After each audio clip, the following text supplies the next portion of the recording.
Bir devrim düşün, özgürlük diye başladı, kurallarla bitti. Peki İran'da bu nasıl oldu? 1970'lerin İran'ı, kadınlar üniversitede. Tahran'da gece hayatı var.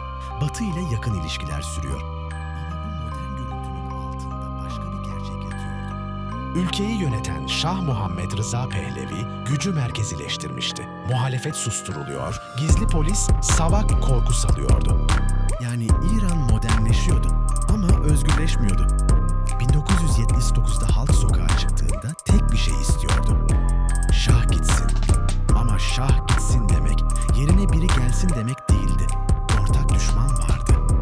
Ortak gelecek planı yoktu. Bu boşluğu en hızlı dolduran kazandı. 1979'da Şah ülkeyi terk etti. Hümeyni İran'a döndü. Sokaklar doldu. Monarşi yıkıldı. İslam Cumhuriyeti kuruldu. Ama devrimden sonra herkes aynı şeyi mi istiyordu? Hümeyni halka şunu söyledi. Adalet, yolsuzluğun bitmesi, fakirlerin korunması, batıya bağımlılığın sona ermesi. Ama nasıl yöneteceğini net söylemedi. Çünkü devrimler detay sevmez. Devrimden sonra Hümeyni ve çevresi çok stratejik adımlar attı. Paralel güç kuruldu. Devrim muhafızları İRGİ, orduya alternatif silahlı yapı, silah devrimcinin elindeydi. Hukuk değiştirildi. Yeni anayasa geldi. Getirilen temel kural, velayeti fakih. Dini lider halkın üstünde. Yani seçilmişler vardı ama son söz seçilmişlerde değildi. Siyaset temizlendi. Solcular, liberaller, öğrenciler tutuklandı, sürgün edildi, idam edildi.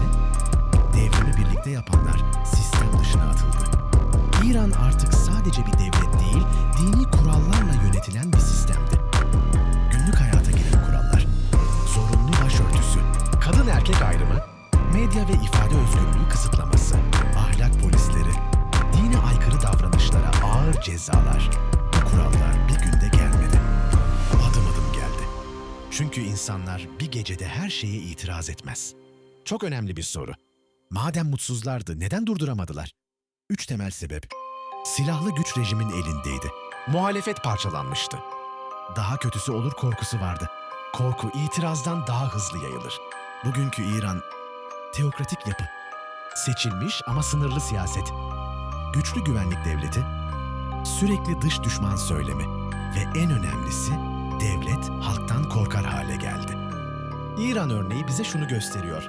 Güç tek elde toplanırsa, hukuk bağımsız değilse, silahlı yapı siyasetin üstüne çıkarsa, amaç uğruna her şey mubah denirse, devrim rejime dönüşür. İran'da yaşananlar sadece İran'a mı ait?